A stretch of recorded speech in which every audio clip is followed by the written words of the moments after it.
Okay.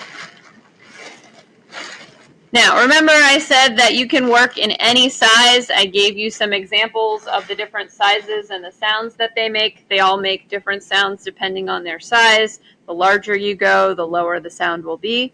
For this process, you're going to need clay, obviously. I recommend a fettling knife, slip. You're going to need 3 popsicle sticks that have been sharpened on one side, red rib, and a serrated rib. The first step is going to be making your pinch pots. So you're going to need 2 pieces of clay that are approximately the same size. So I generally grab 2 pieces like this, kind of compare them, smush them down into a little circle, kind of compare them next to each other. Those 2 are about the same size.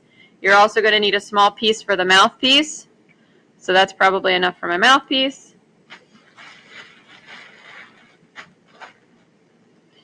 So just like we've done with every other pinch pot that we've ever made, you're going to roll your clay into a ball. And remember, the palm of your hand works really well to make things curved. And you want to smooth out any imperfections in the surface. So that is what I'm going to do first. Smoothing out imperfections prevents you from having any issues with cracks later on.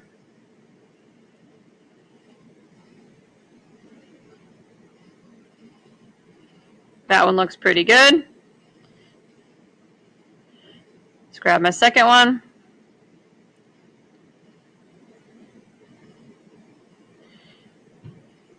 And hopefully you guys remember most of how to construct the pinch pots. They're not any different than the ones we made at the beginning of the year. The only difference is you're trying to make them pretty much the same size because you're going to connect them together to make a hollow chamber. And this is the first step to making your ocarina. And again, chamber size, larger chamber, lower sound, smaller chamber, higher sound. Higher sound also generally means you can hear it better. It sounds louder even if it's not actually louder.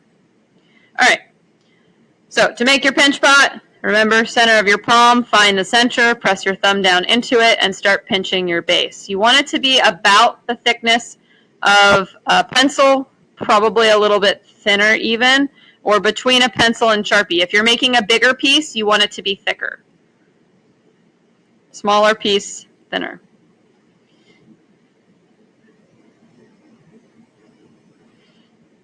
So about that thickness is going to be good. I'm just going to smooth out the inside.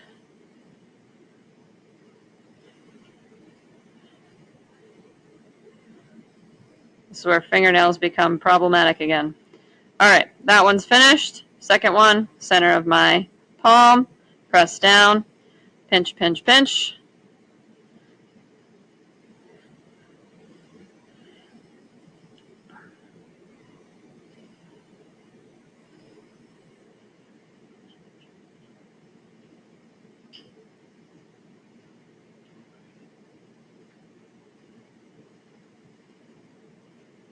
And again, I'm going to smooth out the inside a little bit.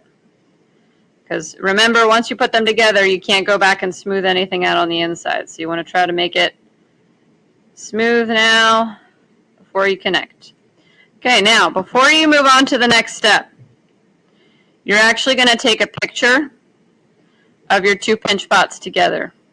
Okay, so do not forget that step. It is an important step because you're getting a grade for this. You're turning that into 2 pinch pots on Classroom. It's 17A. It is all tasks. All right.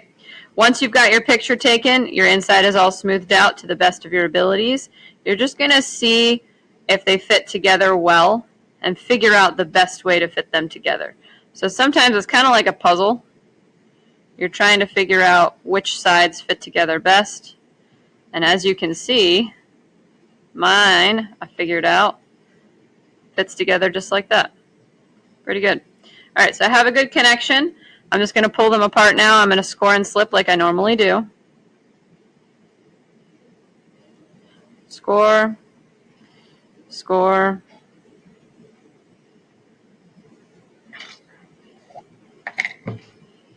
Slip.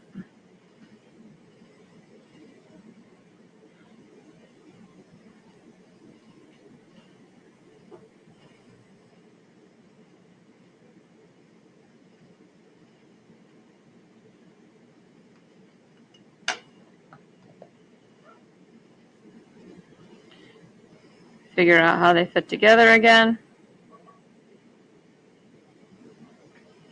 Make sure you press them together well.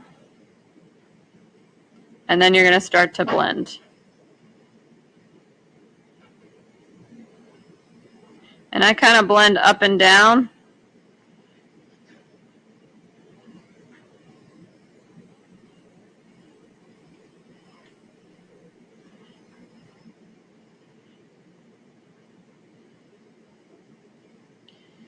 Until I've got everything blended together.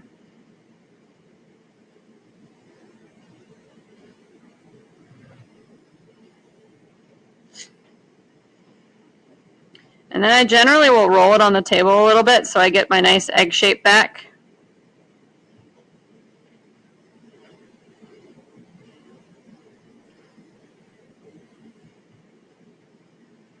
And then you can give it a quick smooth with your red rib. So I'm just going to go over that center point, making sure it's all nice and smooth, getting rid of any excess clay.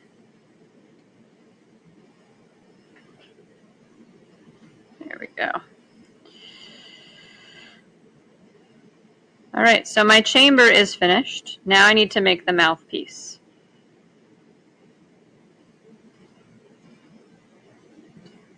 So I'm going to roll that into a ball. And then what I like to do is just roll back, just like we did with our coils, because we're making a small coil. I usually tap it on the table to make it flat on both sides. Smooth everything out. It's a little bit too lumpy. Okay, there we go.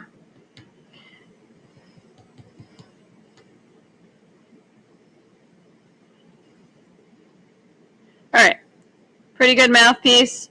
I'm just going to trim off this end and the other end. Now what you'll notice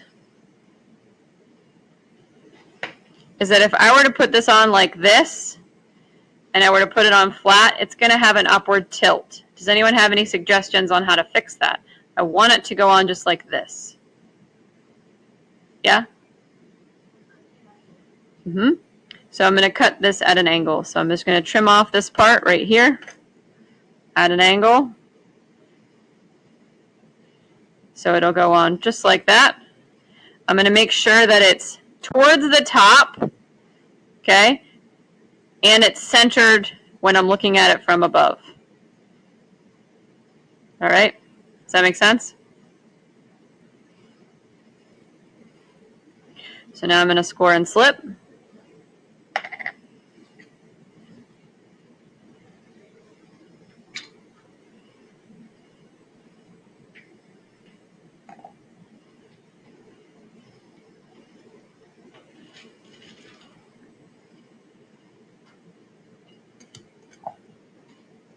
And just blend that in.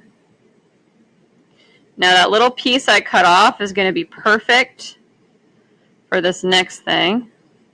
So I'm going to take that little piece and it's going to help to secure this mouthpiece on here. So I'm going to take that little piece, I'm going to roll it into a tiny coil. Place it around the outside. Blend it in. This is going to help support that connection between those two different spots.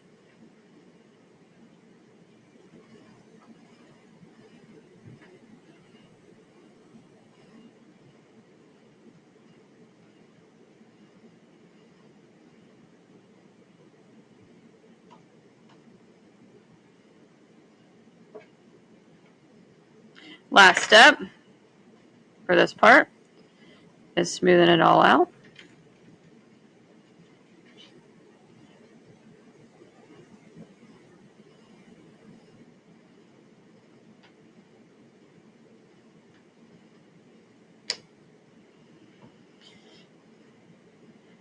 All right.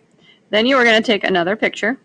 This is the chamber and mouthpiece. Now, if you forget to take it at this stage, you can also take it before you start adding pieces. That would also be fine. But For our purposes, we're going to take our picture now. You want one of the top and one of the sides so I can see how you attached it. Cool.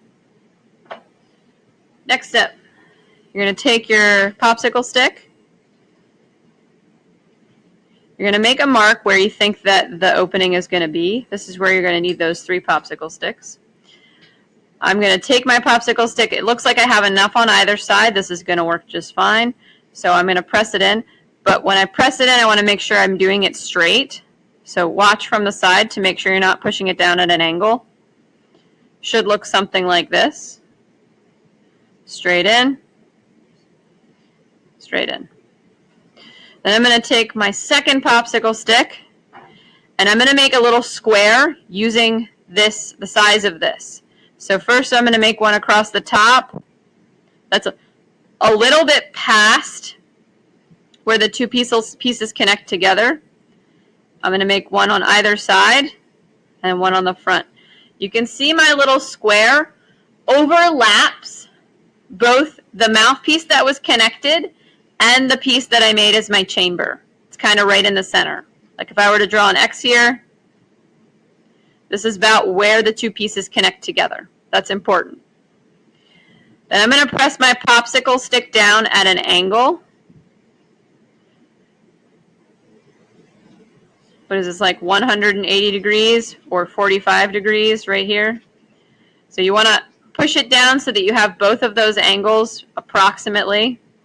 Then you're going to take your knife or your fettling knife and you're going to cut each side and the top. And then you should just be able to flip out that little piece. Then I'm going to clean up this area. I don't want all that clay sticking out there, so I'm just going to clean all that up.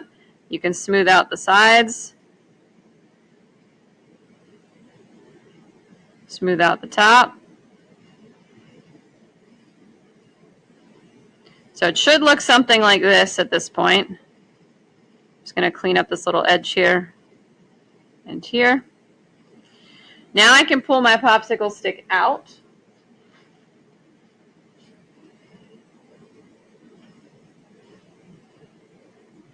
But you'll notice there's clay in the voicing, as there should be at this point. What I want to do is I want to make that little shelf in there. Do you guys see the difference? Shelf versus no shelf. Okay, there's a little opening inside there. That's what's going to help make my sound. So I'm going to take my popsicle stick and right at the bottom of the ramp, without touching the ramp, I'm going to press straight down into the chamber. When I do that, I'm going to get that little opening. Sometimes that clay, though, gets a little stuck. So I pushed it down inside. It may rattle around. That's okay. It's part of the process. It's just going to be in there. And at this point, if all goes well, it should make noise already. So, questions about that? And you can see they're a little bit different. They're not going to be perfectly the same, but you can see they have all those parts, right? They have the ramp, they have that little shelf inside, the little opening, they've got a mouthpiece that's close to the top. So those positions are important. Now, if you deviate a little bit from the shape, or you deviate a little bit from the way that I did the mouthpiece, sometimes it will still work. Okay, so if you want to try something different, you can. I just may not be able to make it work. I can always make it work if you have this shape, because I know how to fix it. I cannot always make it work if you do a different shape. But you should try it, and if it doesn't work, you just make this the normal form. Okay? Any questions? All right, you guys have the remainder of the period to work.